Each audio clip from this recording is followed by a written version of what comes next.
Buenas tardes, bienvenidos a las sesiones de otoño de No Gracias. Esta es la quinta sesión. Vamos a hablar de violencia obstétrica con Teresa Escudero y Miguel Reyero. Muchísimas gracias a los dos por participar.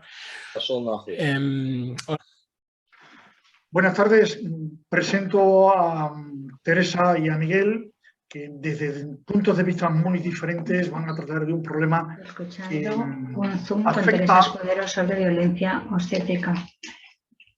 Que afecta a las mujeres a lo largo de todo el proceso del embarazo, parto y puerperio, que es la violencia obstétrica, término que en sí mismo ya conlleva debate.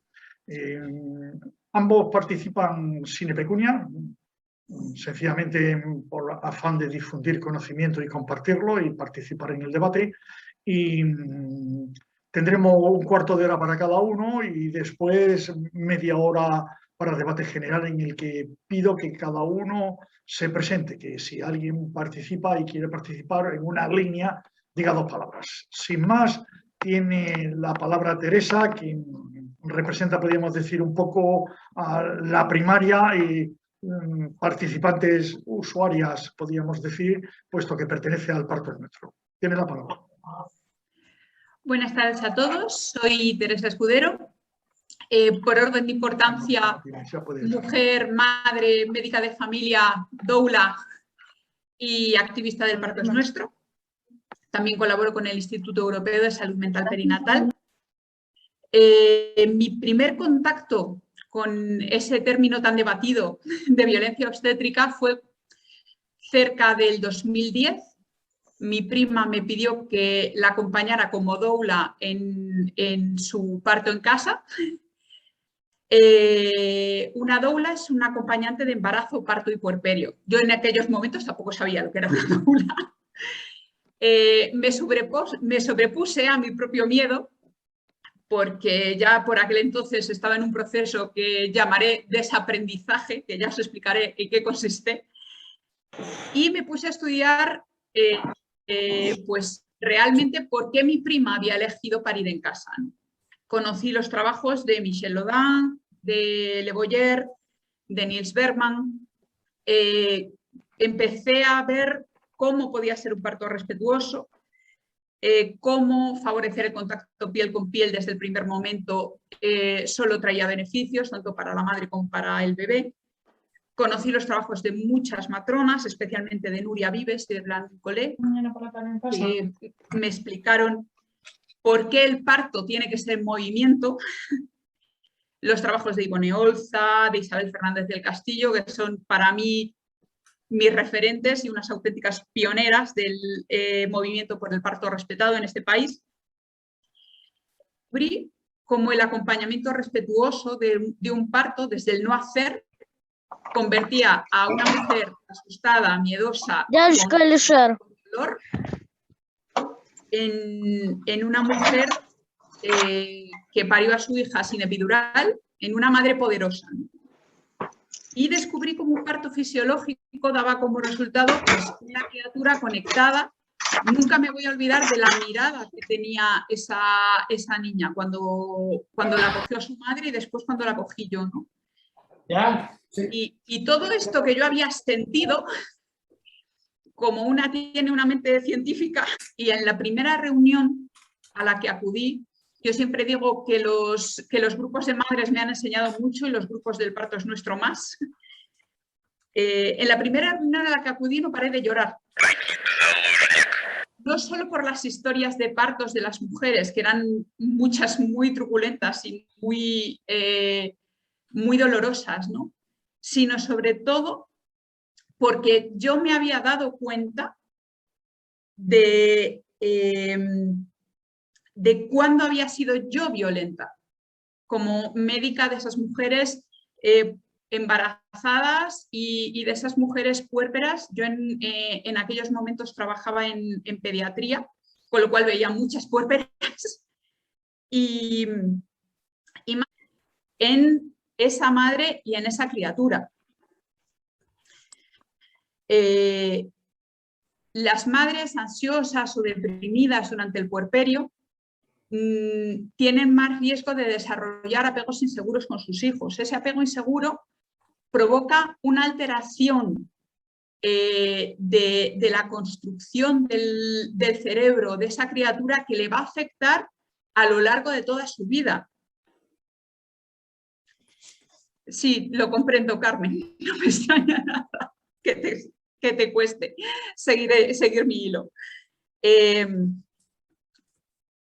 Más allá de todo lo que es emocional, sabemos que estas emociones lo que provocan son descargas hormonales. Las emociones de estrés, de angustia, de dificultad,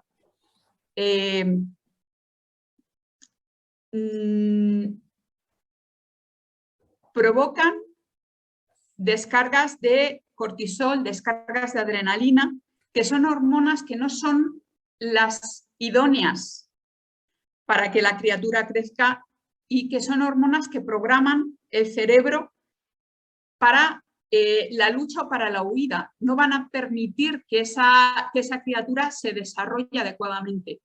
Son hormonas que programan el sistema inmunológico para una vida breve y rápida, podríamos decir. Vemos personas que crecen con angustia, sintiéndose poco queridas, poco deseadas, y que todo este sentimiento realmente contribuye a mayores riesgos de desarrollar no solamente enfermedades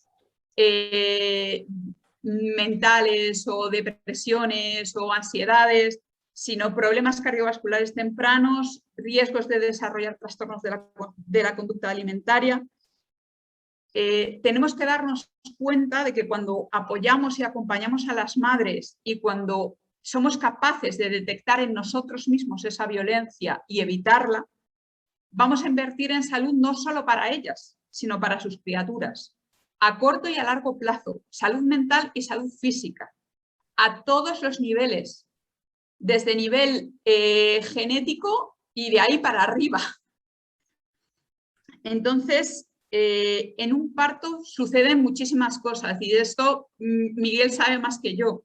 A nivel hormonal suceden tantas cosas y a niveles tan sutiles que cualquier intervención sobre ese baile hormonal está creando iatrogenia. Entonces, todas las intervenciones no solamente tienen que ser pocas o las menos posibles y adecuadas a la evidencia, evidentemente, es que tienen que ser exquisitas, porque estamos hablando de un momento en el que absolutamente todo se va a quedar dentro del cerebro y dentro del cuerpo de esa madre y de ese bebé. Y eso lo puedo decir con conciencia porque yo he parido. Toda la neurociencia que tiene que ver con el parto confirma esta percepción personal. Por tanto, reitero que si un profesional sanitario siempre debería ser respetuoso con la persona a la que atiende, siempre debería ser exquisito con la persona a la que atiende, cuando esa persona está embarazada, de parto o en el puerperio, esa exquisitez tiene que llevar a niveles superiores. ¿Por qué? Porque estamos hablando no de una, sino de dos personas y estamos hablando de una inversión a futuro cercano y lejano. Con respecto al puerperio inmediato, creo que es importante grabarse la premisa de Nils Bergman de separación cero. Cualquier separación entre madre y bebé es iatrogénica, cualquiera. Iatrogénica al punto de que un bebé prematuro y descompensado está mejor encima del cuerpo de su madre que dentro de una incubadora. Y de esto volvemos a lo mismo. Hay cientos y cientos de estudios, que no es algo que Nils Bergman diga porque se le ocurra. Nils Bergman lleva 30 años estudiando esto. Y no lo dice como una ocurrencia, lo dice porque una y otra vez todos los estudios han demostrado lo mismo. Y esto, por ejemplo, en esta pandemia ni se ha visto, ni se ha considerado que el hecho de separar a una madre de su bebé ya era algo peligroso. No, no, es que tenemos que protegerles de las medidas. No, no, vamos a ver, quizá tenemos que pensar en que esa separación ya es un riesgo y vamos a correr un riesgo para a lo mejor evitar otro, pues no tiene mucho sentido. Esto que ya sabemos que es violencia obstétrica, la separación de madres y bebés es violencia obstétrica,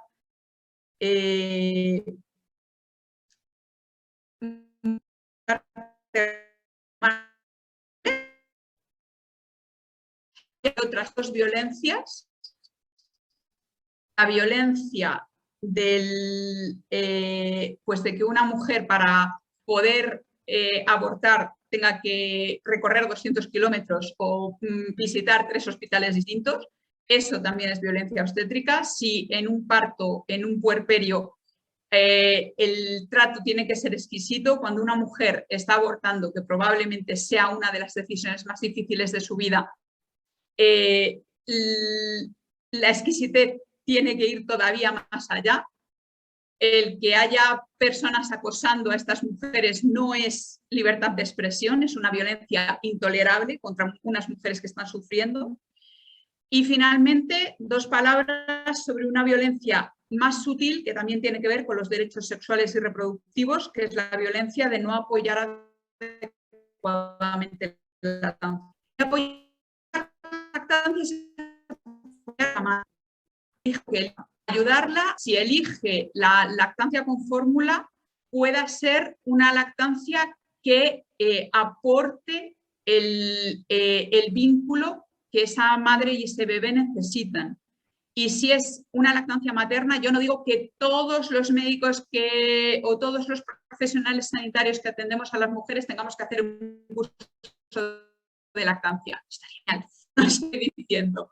Estoy diciendo que todos los profesionales que atendemos a madres y a bebés deberíamos saber cuáles son los recursos para ayudar a esa madre que quiere dar de mamar. Deberíamos saber dónde están los grupos de apoyo, deberíamos saber si la matrona de nuestro centro de salud hace grupos de apoyo madre a madre, deberíamos saber cuáles son las IBCLCs que tenemos cerca, deberíamos conocer los recursos y esto sí que no tiene excusa. Y deberíamos manejar webs como Lactancia en las que nos explican pues qué fármacos son compatibles con la lactancia y cuáles no. Y con esto lo dejo, le dejo paso a Miguel para que hable de esa otra violencia obstétrica que también existe, que es la que sufren los profesionales respetuosos por parte de las instituciones y de otros profesionales que no lo son.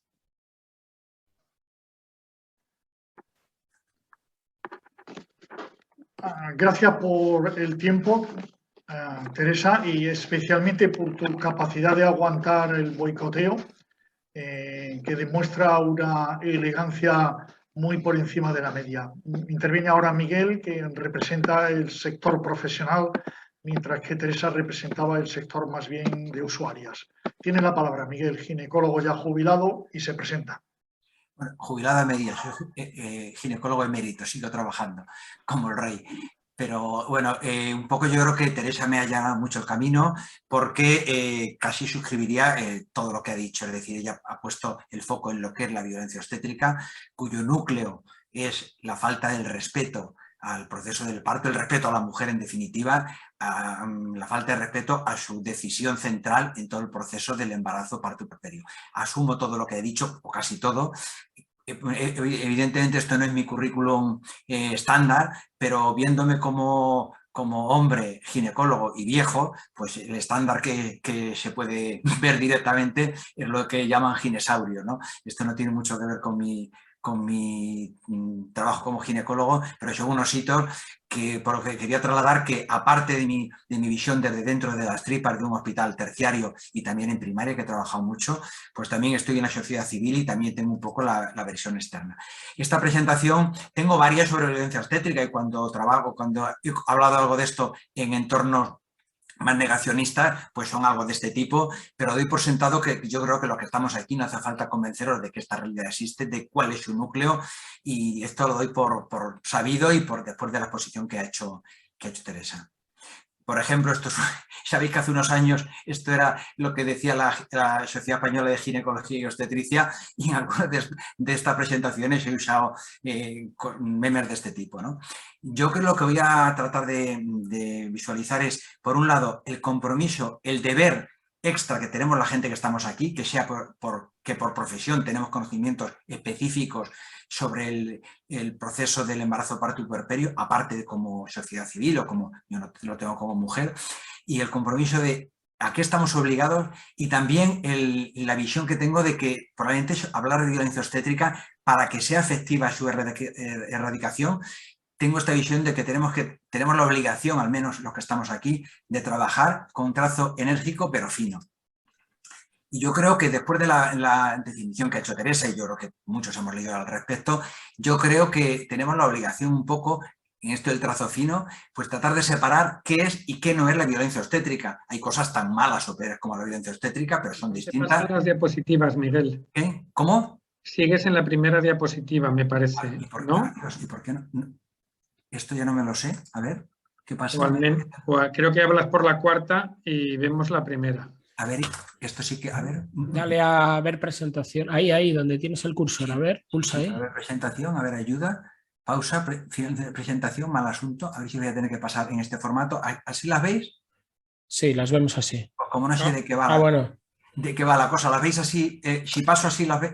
Pero pulsa con el cursor, ahí, sí. Vale. Ahí. Lo voy a dejar así, aunque sea un poco más chungo. Bueno, entonces lo que os decía, creo que tenemos la posibilidad y la obligación, para que sea más efectivo, esto es separar lo que son violencia obstétrica y estas otras cosas, que puede, por ejemplo, que haya malos resultados, puede ser que el resultado sea dramático y sin embargo no haya habido violencia obstétrica. Evidentemente la familia y la mujer lo van a vivir como algo lógicamente fatal, pero a lo mejor no es exactamente lo mismo. Luego después quizá lo de cuantificar y ubicar. Yo creo que quizá no sea útil la generalización, sino que en España hay 500 maternidades, entonces no en todos sitios es igual, ni será el mismo tipo ni la misma cuantía. Entonces, si tenemos la posibilidad de poner el foco fino, creo que haremos un favor para erradicar esta lacra y ayudar a las mujeres. Cuando lo tengamos ubicado, esa brocha fina, podemos denunciar. Después tenemos quizá la posibilidad, los que tenemos conocimientos, digamos, específicos, profesionales o por interés o estudio, tratar de compartirlo. Ver qué pasa con no la obstetricia, sino en la vida, en esta cultura del riesgo, el riesgo cero. A mí no me pasará nada, no tengo una vida sin dolor, el sistema sanitario me resolverá todo. Esto no pasa ni en la vida ni en la obstetricia, o sea, ni en el embarazo y el parto. Y finalmente, esta frase última de regazos no coraza me pareció un poco cursi, pero he visto una cosa del ministerio y al final me pareció que puede ser útil. Es decir, que si este fin de la comunicación de crear corazas, pero no crear corazas, sino, bueno, esto, lo que os decía antes, el riesgo cero, las feministas nos ayudaron a esto de desmontar el mito del amor romántico.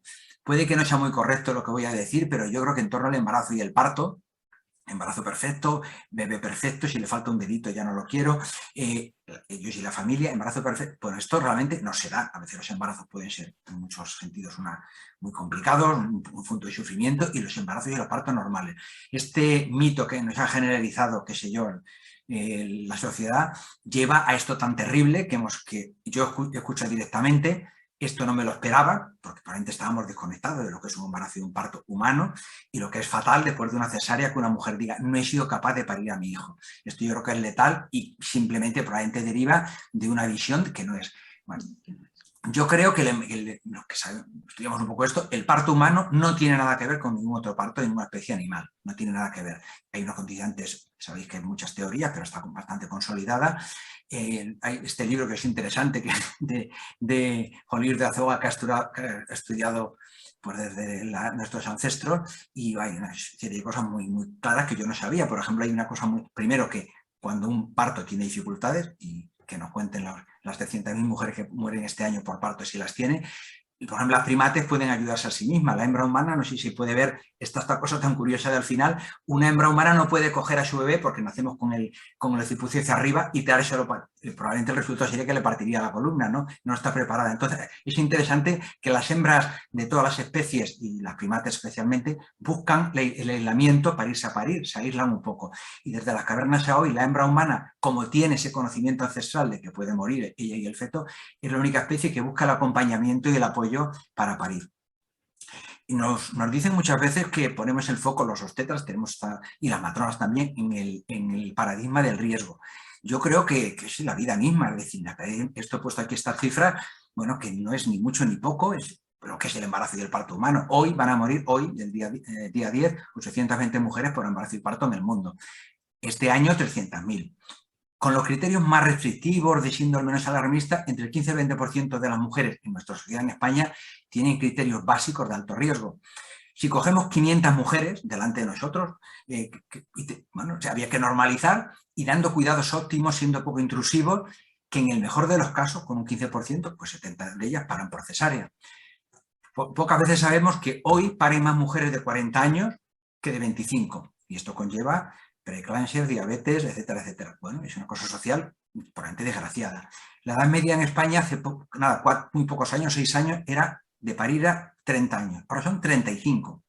Y nada menos que el 20% de esas mujeres tendrán embarazo múltiple por las técnicas de reproducción asistida y porque se embarazan tarde, por los motivos que todos sabemos.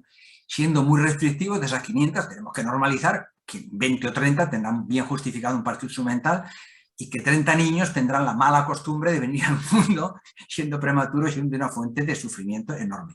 15%, 15 de cada 500 una hemorragia por parto, dependiendo de placenta, y 2 tendrán lo más devastador de todo, un embarazo completamente normal, con todo normal, y esto en nuestro hospital lo vemos 8 veces al año, lo peor de todo normal, y viene a término con el bebé muerto intraútero.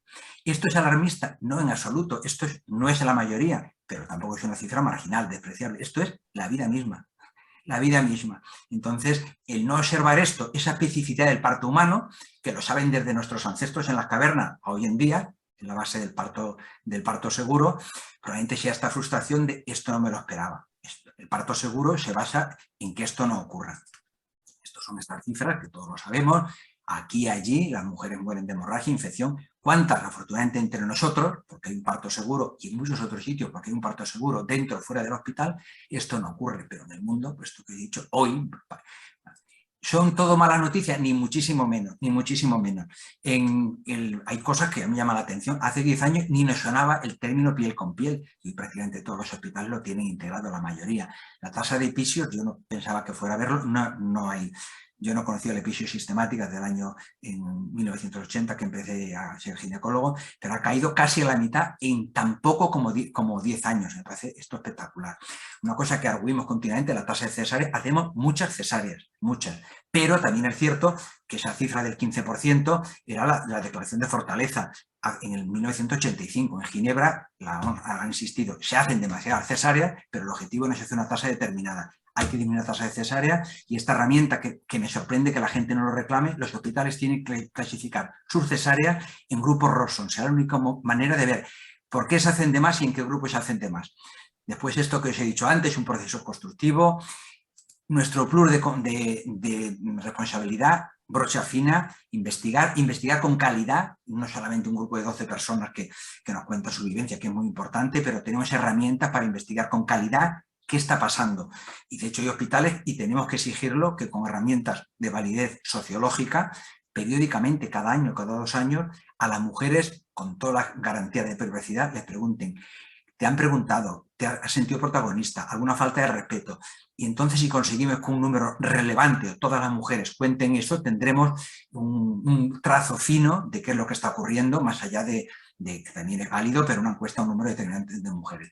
Finalmente, yo creo que, ¿cómo vamos a mejorar esto? Pues yo creo que no queda otra de la comunicación entre las protagonistas, entre los y la protagonista, las mujeres fundamentalmente, pero los profesionales, la sociedad, y si el objetivo es que esto disminuya, yo creo que la vía es esta, con sinceridad, con brocha fina, y yo creo que esto es en parte todo. Pero me había dicho algo, la visión interna de lo de la pandemia, me quedan 4 minutos. Con esto de la pandemia os voy a decir cómo lo vimos desde dentro en los hospitales, tratando también quizá poner un poco de foco, ver cuál era el contexto en cada día, cada semana de marzo y de abril, lo que sabíamos en aquellos momentos y un poco de explicación. He puesto pediátrica, un poco parece que es corporativo, pero quiero aclarar que yo creo que en ningún hospital, ya nos hubiera gustado, pero además era así, ninguna matrona, ningún ginecólogo separaba nada de nadie. Una vez que nace el bebé, quien dice el bebé para acá o el bebé para allá, el que dice se separa o no se separa, lactancia son los pediatras. Esto es así en todos los hospitales. Nosotros, en mi hospital no es un ejemplo, pero tuvimos que bregar bastante con el servicio de pediatría. Bueno, estos son 4 gráficos. Esto, principios de marzo, se nos ha olvidado, a mí se me ha olvidado, pero principios de marzo, el contexto era, cuando empezó el 12 de marzo, sabíamos poquísimo, yo al menos no sabía prácticamente nada. Era un momento en que este era el contexto, los cadáveres amontonándose en la pista de hielo en Madrid o trasladados por furgones militares en Italia hacia el sur. Estos son 4 brochazos, esto era marzo, que no sabíamos nada. Yo me hice una entrevista aquí, bueno, un artículo de prensa el 26 de marzo, y a cada frase que decía sobre las madres y los niños decía, a día de hoy, por lo que sabemos hoy, quizá hoy, y esto me voy a estar hasta las 6 de la mañana revisando bibliografía, porque sabía que 2 semanas después podían decir, usted dijo que, y mi hijo le ha pasado esto, a mí me ha pasado esto. Esto es lo que sabían a principio de marzo, el 25 de marzo. Y luego finalmente, en el mes del 12 de junio, ya el Ministerio sacó una cosa que ya fue, equivalente, todo finalizó. Esto es una especie bueno, lo que íbamos estudiando día a día. Nuestro referente a principios de marzo era los 11 niños chinos, que la gran sorpresa es 11 niños chinos, ¿qué le ha pasado? Los han amamantado, no les ha pasado nada. Publicaba un artículo, un niño que ha estado en contacto con su madre no se ha infectado. La lactancia, bueno, esto fue lo que sabíamos en aquellos momentos. Los pioneros fueron en España, nos fiamos mucho de los chinos porque eran los que tenían casos. Y los pioneros en Europa fueron los italianos. ¿Por qué? Porque 20 días antes les estaban pasando cosas. Seguíamos día a día a un bebé belga que nos habían dicho que se había infectado intraútero, y cuando una madre nos decía, uno nos decía, sáquenlo porque a ver si una madre infectada, positiva, y con clínica, a ver si se va a infectar dentro. Bueno, y aquel niño belga que parecía que se había infectado, luego hubo otro más, y una semana después, analizando todos los factores, vimos que no se había infectado intraútero. Bueno, esto iban avanzando los días, y yo creo que la segunda quincena de abril, en mi hospital fue el 8 de abril, no hubo ya ninguna otra separación. Principios de abril, el Colegio Italiano de Ginecólogos y Obstetras y el Royal College de Londres. Esto fue primeros días de abril. En la mayor parte de los hospitales se fue separando, entonces yo diría que un mes y medio duró este baile, que estoy tratando de verla. Las madres nos pedían, ¿está usted seguro? Usted me asegura, esto es lo que dice una madre embarazada, que todos son dudas, ¿no?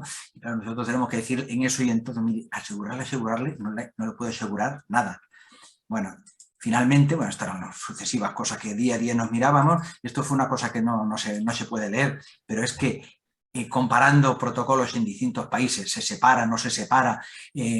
Médicos Sin Fronteras y Médicos del Mundo vinieron a nuestros hospitales, algunos hospitales, a ver, con su experiencia en epidemia, cómo se separaban las personas infectadas, las de no, circuitos hospitalarios absolutamente separados. Y como finalización, quizá un poco el resumen, vuelvo con la violencia pediátrica, que las primeras semanas de marzo leíamos cosas chinas, y sabéis que en China hasta muy tarde parecía que era la maldición de la pirámide. En final de marzo tuvimos ya muchas conclusiones de madres italianas y documento de la Sociedad de Ginecología Italiana y el Royal College. Los primeros de abril se fue generalizando. El 12 de abril salió un documento aquí en España muy relevante de la Sociedad Española de Perinatología, en que recomendaban, fue un mes después de empezar el confinamiento, mantener el vínculo y la lactancia. 12.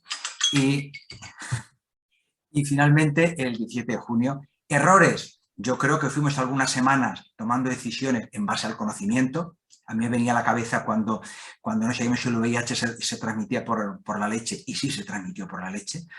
Algunos hospitales, algunos de los que había mencionado antes, no conocía lo de Plasencia, Logroño y toda la Comunidad Valenciana inexplicablemente quedaron rezagados. Y haciendo autocrítica también creo que pudimos haber mandado un mensaje más constructivo y objetivo a las mujeres, diciéndole ya en marzo, si su preocupación es por contagiarse, esté tranquila, vaya al hospital, que ya sabemos que al menos por esa parte, por ir al hospital las mujeres no se contagian, ni las mujeres ni nadie se contagia. Y eso lo supimos en marzo y no transmitimos esa tranquilidad.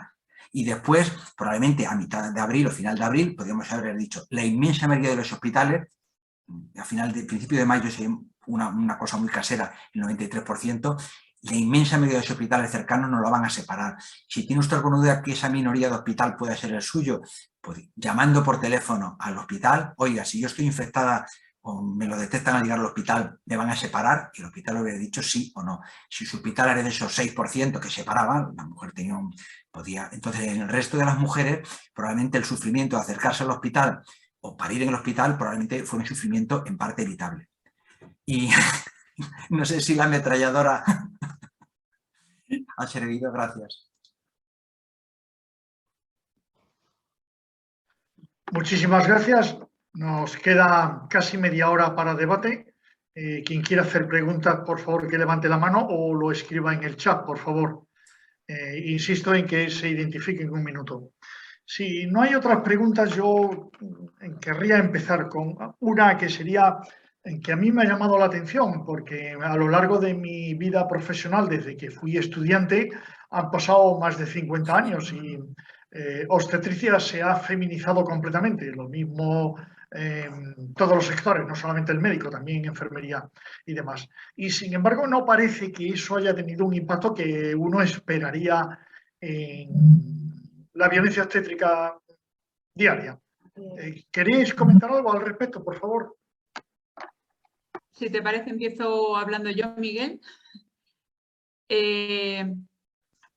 Por mi parte es que yo creo que la violencia es estructural. O sea, no tiene que ver con si el ginecólogo o la ginecóloga o la matrona que te toca es mujer o es hombre, ¿no? O sea, tiene que ver con ese desnivel de profesional sanitario-paciente. Profesional sanitario es el que sabe, paciente es el que no sabe. Entonces, las mujeres muchas veces se dejan hacer porque el profesional es... y ni siquiera detectan esa violencia obstétrica que están sufriendo y que después se queda en su cuerpo, en su psique y en muchos otros sitios, ¿no? Porque consideran que el profesional sabrá lo que tiene que hacer. Y de hecho, en el último, vamos, yo creo que es el único estudio que se ha hecho sobre violencia obstétrica, pues haciendo lo que decía Miguel, una encuesta a las madres. De hecho, las madres que estaban más informadas eran las que más violencia habían percibido. Y los matrones que hicieron el estudio esperaban que la violencia, las madres la detectaran sobre todo una violencia psicológica.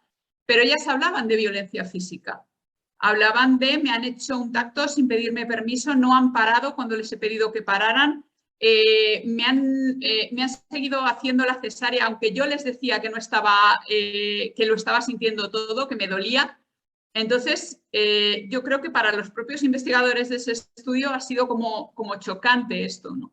Entonces, yo creo que el problema es esa violencia estructural, que yo honestamente creo que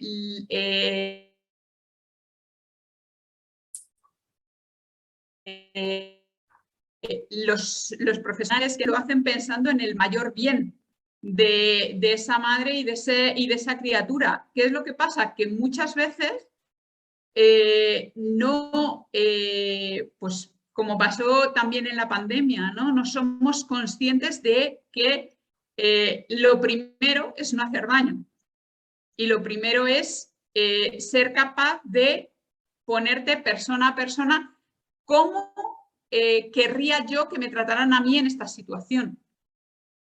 Y eso es lo que falta en la medicina en general y en la obstetricia, en la violencia obstétrica, desde mi punto de vista. Sí, bueno, yo estoy completamente de acuerdo. Hombre, podría pensarse que hay el plus de una mujer que ha parido. O sea, yo claro, no tengo esa vivencia, una mujer que ha parido y que muchas veces las matronas o ginecólogas que paren en nuestros hospitales después te lo dicen, no me había dado cuenta hasta que a ellas le pasa, ¿no? Pero bueno, yo creo que como tú dices, en realidad es una cosa bastante quizás estructural y yo también, también siempre con la nota positiva puedo deciros que hace poquísimo tiempo, como 10 años, en nuestras sesiones clínicas de la mañana estaba generalizada la visión de que quien manda aquí es el médico o la médica, ¿no? Yo mando aquí, ¿no?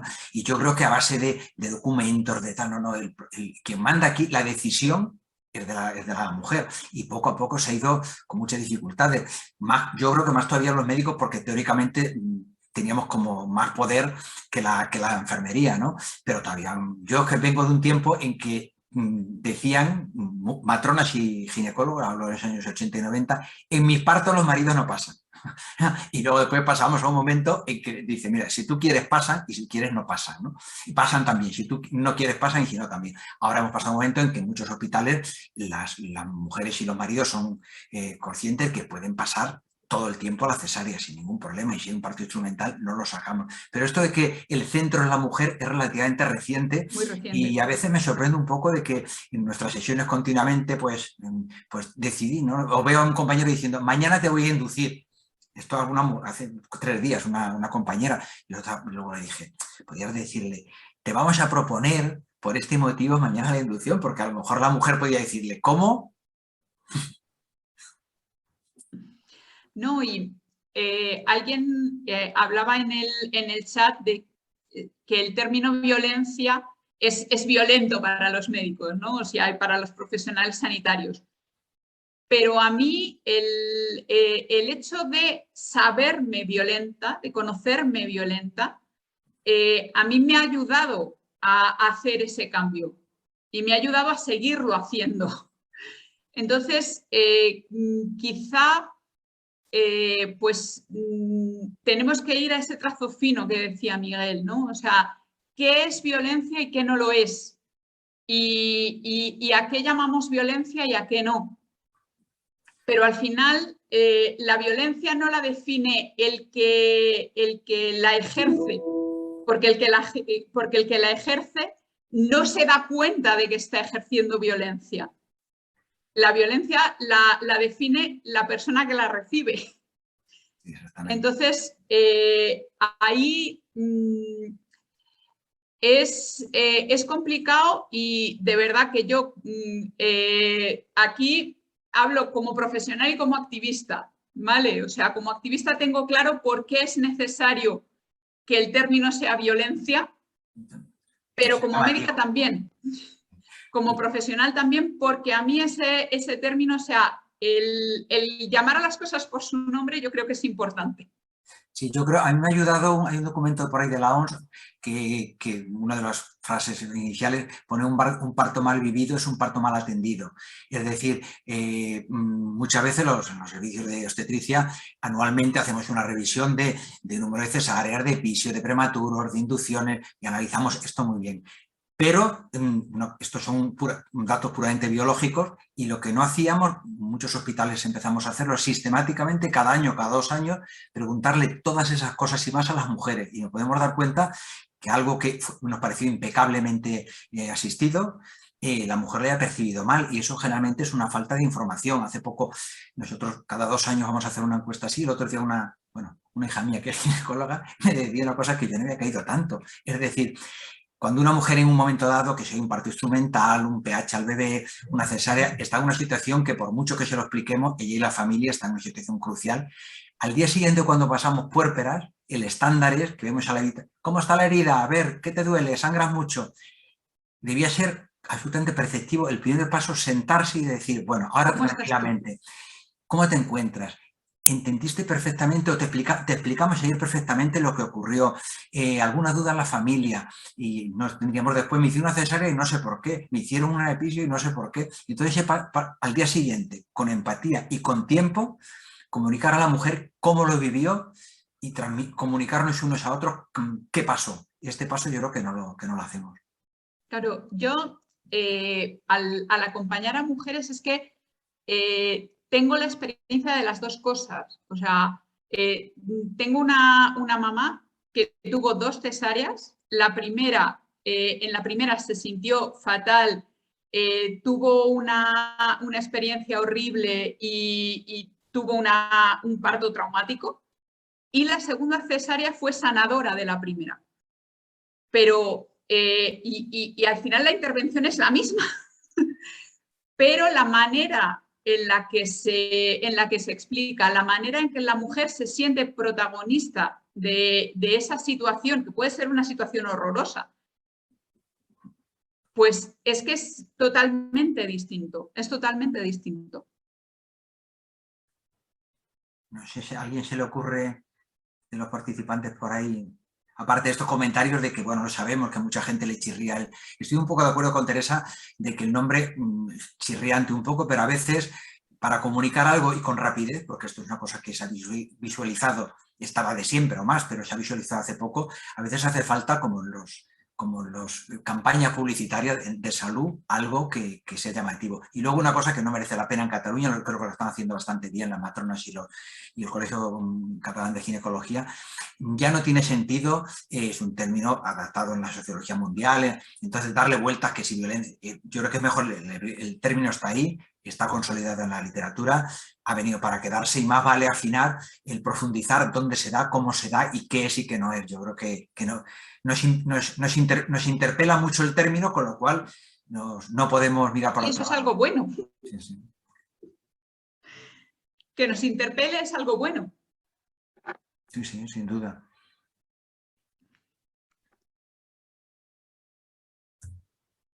Y luego alguien decía por ahí que parir en casa es idílico, pero si se complica es más traumático. Vamos a ver. Yo creo que hay partos que se pueden hacer en casa y partos que no deberían ser en casa. Y yo creo que en el parto es nuestro, todas las que estamos pensamos igual. Yo creo que no hay que decir parto o sea, hay un parto en casa, un parto domiciliario, y muchos partos van a poder ser en casa y domiciliarios, y hay otros partos que directamente no lo van a poder ser. O sea, ¿cómo si un parto se va a complicar o no? No lo sabes. Pero ahí la clave es que en general las mujeres cuando nos quedamos embarazadas leemos muchísimo, aprendemos muchísimo y no hace falta, pues como decía Concha, infantilizarnos, ni contarnos ni llevarnos a los mundos de Yupi. No, o sea, tú tienes esta serie de complicaciones, hay un riesgo y es la mujer la que tiene o no que asumir ese riesgo. Sí, yo que soy un bicho hospitalario, leo mucho sobre el parto domiciliario. Hace poco a un residente le encomendamos que hiciera una revisión y le hizo una revisión fantástica. De hecho, nos llevó a los documentos últimos y yo creo que la gente que hace un parto en casa, el epígrafe sería un parto en casa seguro. Y yo creo que afortunadamente en los países que están muy bien estructurados, pues hay multitud de documentos, hay una guía NICE muy reciente al respecto, partos seguros, y en los sitios que está un poco estructurado, que hay alguna zona concreta de Canadá, pero sobre todo Holanda y el Reino Unido lo tienen muy estandarizado. Un parto en casa en el Pico de Aneto, pues no es un parto seguro, obviamente. Lo ideal son dentro de un sistema sanitario. Es muy difícil sacar consecuencia de qué beneficios tiene el parto en casa y el parto en el hospital. No tenemos que hacernos trampas al solitario. Hay estudios largos que después de decir, ya lo sabemos, que un parto domiciliario bien atendido tiene menos intervención, menos episodio, menos force, menos cesárea, esto lo sabemos, pero hay veces que algunos estudios al final decían que había una pequeña diferencia en la mortalidad y la morbilidad neonatal. ¿Qué ocurre? Que son colectivos, las mujeres que paren en casa no son las mismas que paren en los hospitales, las matronas tampoco, pero ha aparecido en el 2019 un estudio que yo creo que ya es la referencia en Canadá, que le llaman el estudio de que comparan manzanas con manzanas, es decir, las mismas matronas que trabajan en el sistema hospitalario canadiense, que son las mismas que tienen partos en domicilio, la clasificación de riesgo también es igual, y en esa comparación que ya empieza a ser un poquito, son muchos miles de mujeres, 300 mujeres no son significativas porque afortunadamente en 300 mujeres nunca pasa nada, pero yo creo que estos estudios tienen que avanzar y, como dicen ya muchísimos documentos, el parto domiciliario con todos los criterios de calidad, distancia, seguridad, transporte, todo esto, profesional, a ser posible integrado en el sistema de salud, pues yo creo que esto sí con todas esas condiciones puede reunir todos los requisitos de un parto seguro y respetado, por supuesto. Y luego está la opción intermedia, o sea, que están las casas de partos que al final propician el que el parto sea lo más fisiológico posible y tienes el hospital al lado. Sí, esto sin hacer spoiler, porque igual no lo vemos, si llegara a la administración de Baleares estaría muy bien, porque tampoco sé si lo veremos o si yo lo veré. Justo en nuestra maternidad es la maternidad más grande de Baleares, a la referencia, etcétera, aunque no es la que más partos tiene, hay que decirlo. Pues al lado, en una casita, que además es como una casita de campo histórica que está a 50 metros, que decíamos que van a hacer ahí, parece que está extraordinariamente avanzado, quien dice que sería esta legislatura, hacer una casa de partos, un ambiente casi rural, a 50 metros de nuestro hospital. No sé si las matronas y la Consejería de Sanidad lo tienen muy avanzado, ojalá eso llegue a buen término, porque no sé si hay muchas experiencias integradas en un sistema de salud en España. Si puedo hablar a este respecto, solo indicar que hay una falsa asunción, un sesgo, en el que considera que en el hospital no hay peligro. Hay iatrogenia también, muchas. Y ese es un error gravísimo, porque en el hospital algunas pacientes que no tendrían problemas ni muerte en domicilio lo tienen. Y eso me permite para una pregunta, que es la violencia invisible. Es decir, por ejemplo, en los hospitales en el momento actual del mundo entero se está poniendo de moda que después del parto se ponga heparina, como una buena atención de calidad que la mujer ni se entera.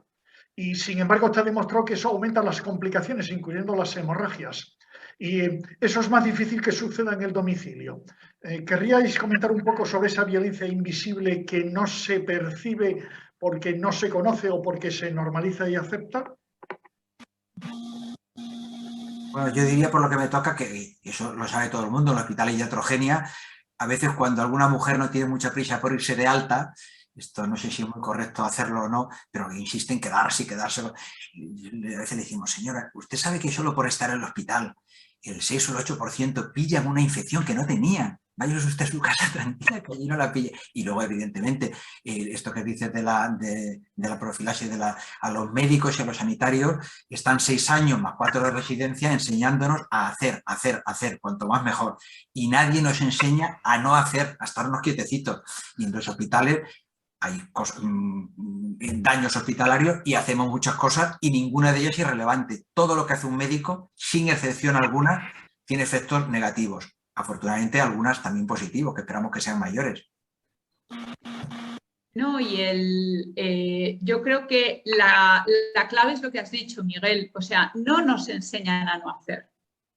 No nos enseñan, yo ya me voy a mi ámbito de la atención primaria, ¿no? O sea, no nos enseñan a prescribir, no nos enseñan a decir, bueno, y si esto lo dejamos ir para adelante, ¿qué pasa?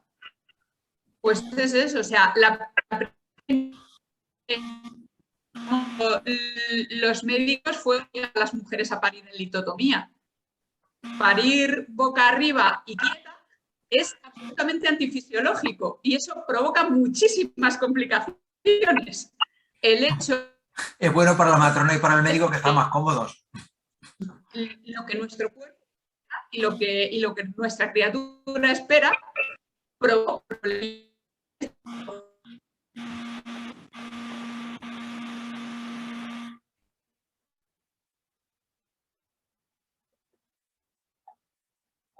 Muchas gracias por intentar boicotear. No sé si siguen boicoteándolo, pero es la primera charla en la que tenemos estas dificultades incluso de transmisión de la voz y de la imagen. Lo lamento muchísimo y agradezco muchísimo a Teresa y Miguel que hayáis seguido como si no pasara nada cuando sí pasa. Tenemos todavía unos minutos porque nos extendimos con estas cuestiones. ¿Tenéis alguna cuestión que queráis para cerrar, enfatizar? Un par de minutos cada uno. Teresa. No, yo, si hay alguna pregunta más, que creo que Luis que quería preguntar algo. Sí, hola, si hay un minuto o dos. Sí. Hablando de violencia obstétrica, ¿qué opinión tenéis de las revisiones de embarazo? Que no sé si lo mismo. No pueden ser también otra forma de violencia obstétrica cuando son excesivas y provocan más miedo que beneficios, ¿no? Que también quizás es una violencia de baja intensidad, pero yo la percibo muchísimo, ¿no? De pruebas innecesarias, polivitamínicos innecesarios y sustos innecesarios. No sé qué evidencia o qué opináis al respecto. No, totalmente de acuerdo. Es que eso también es iatrogenia. Sí, no, yo diría que hace muchísimo tiempo, de cuando yo era joven, se sabía que más allá de 6 visitas como máximo en el embarazo no aportaba nada en los resultados perinatales, ¿no? La cosa es un poco, bueno, de hecho la guía, que yo creo que está bastante bien, la guía de la atención al embarazo del Ministerio, yo creo que estaba muy bien, habla continuamente. Lo de las ecografías, las mujeres que llevan control en el embarazo en el Reino Unido, que quizás son más drásticos, siempre se sorprenden. Alguna ginecóloga que ha ido a trabajar al Reino Unido dice, me han hecho solo 2 ecografías. Una, a veces por esto del cribado del riesgo en la semana 12 y otra en la semana 20 y ninguna más. Esto que hacemos aquí en el tercer trimestre, que la mejor ecografía a veces es la cinta métrica. Eso sí, en cuanto se desvía lo más mínimo de la normalidad, una le harán 3 y otras 50. Pero es algo que cala tanto esta cultura de hacer, que es un tumor para los médicos y para la sociedad. Yo me preguntaría, esto que en Inglaterra ha normalizado, a usted le tocan, y los países nórdicos, a Noruega y Suecia, le van a hacer 2 ecografías.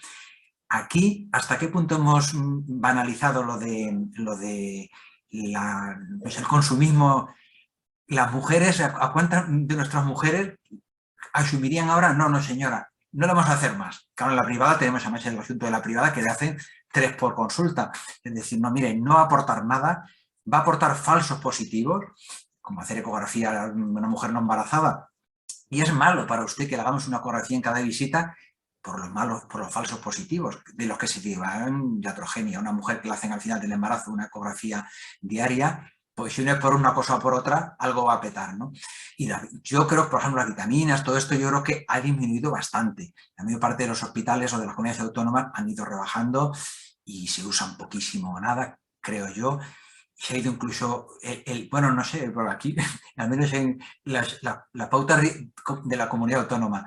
Hierro, hemos llegado a hierro si tienen anemia. O sea, ¿cuál es el único fármaco? Todos los residentes lo machacamos. ¿Las mujeres durante el embarazo y antes tienen que tomar algún medicamento? La respuesta no. No, salvo ácido fólico al final y al principio. Punto. Ni un solo medicamento más. Ecografías y consumo. Pues yo estamos muchos de acuerdo, pero a ver quién... Es una cosa de como a ver quién quita los cribales del cáncer de mama y el lazo rosa. No, pero vamos a ver, ahí lo que dice Luis, mi experiencia es la misma que la suya. O sea, las mujeres vienen con el Natalben, con el no sé qué, con 20 polivitamínicos, además cada uno mandado por un ginecólogo distinto. Se han privado los ginecólogos. No. Estoy hablando de hospitales públicos. Pues yo una cosa muy poco correcta, a veces, no en algo tan banal, pero en cosas un poco más de fondo, cuando siente, y la señora me insiste, yo no le insisto, y al final me dice, me lo ha dicho su ginecólogo, muchas veces han sido residentes nuestros, y si la cosa se enfrenta mucho, le digo, señora, dígale al doctor Bauzá que estudie, dígale que estudie.